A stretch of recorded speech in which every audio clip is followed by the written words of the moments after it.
সোনাগাজীর আলোচিত মাদ্রাসা শিক্ষার্থী নুসরাত জাহান রাফি হত্যা মামলায় ডেথ রেফারেন্স আপিল ও জেল আপিলের রায় আগামীকাল সোমবার 24 আগস্ট ঘোষণা করবেন হাইকোর্ট।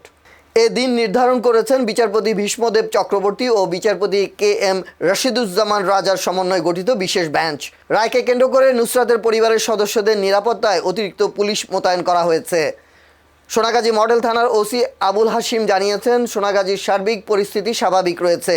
নারী ও শিশু নির্যাতন দমন আইনের মামলায় ডেথ রেফারেন্স ও আপিল দ্রুত নিষ্পত্তির লক্ষ্যে প্রধান বিচারপতি গত 10 জুন হাইকোর্টে বিশেষ বেঞ্চ গঠন করেন। এর আওতায় নুসরাত হত্যা মামলাটি অগ্রাধিকার ভিত্তিতে শুনানির জন্য তালিকাভুক্ত করা হয়।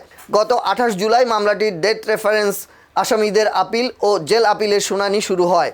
ফৌজদারি কার্যবিধি অনুযায়ী বিচারিক আদালতে কোনো আসামির মৃত্যুদণ্ড হলে তা কার্যকরের আগে হাইকোর্টের অনুমোদন প্রয়োজন হয়। এ কারণে মামলার নথিপত্র ডেথ রেফারেন্স হিসেবে হাইকোর্টে পাঠানো হয়। একই সঙ্গে দণ্ডপ্রাপ্ত আসামিরা আপিল ও জেল আপিল করেন। এর আগে 2019 সালের 24 অক্টোবর ফেনীর নারী ও শিশু নির্যাতন দমন ট্রাইব্যুনাল নুসরাত হত্যা মামলার রায় ঘোষণা করেন। রায়ে মাদ্রাসার তৎকালীন অধ্যক্ষ সিরাজউদ্দৌলা সহ 16 আসামিকে মৃত্যুদণ্ড এবং প্রত্যেককে 1 লাখ টাকা করে জরিমানা করা হয়। আগামীকাল সোমবারের রায়কে ঘিরে সোনাগাজী সহ ফেনীতে ব্যাপক আগ্রহ তৈরি হয়েছে। নুসরাত হত্যা মামলার চূড়ান্ত রায়ে বিচারিক আদালতের দেয়া মৃত্যুদণ্ড বহাল থাকে কিনা এখন সেদিকেই তাকিয়ে সংশ্লিষ্টরা।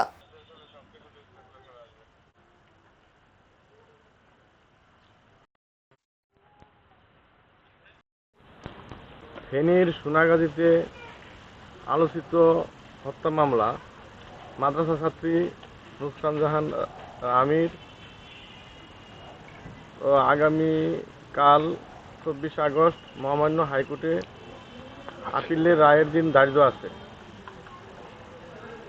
সেই ধারাবাহিকতায় আমাদের মাননীয় পুলিশ সুপার জনাব প্রত্যুষ কুমার মজুমদার স্যারের নির্দেশে আমরা তাহার পরিবারের সদস্যদের সুরক্ষার জন্য অতিরিক্ত পুলিশ মোতায়েন রাখিয়াছি।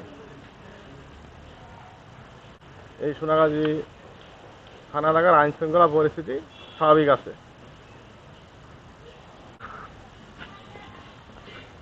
থানা পুলিশের অতিরিক্ত পুলিশ মোতায়েনের কারণে নুসরাত জাহান রাফির পরিবারের সদস্যরা সন্তোষ প্রকাশ করিয়াছে।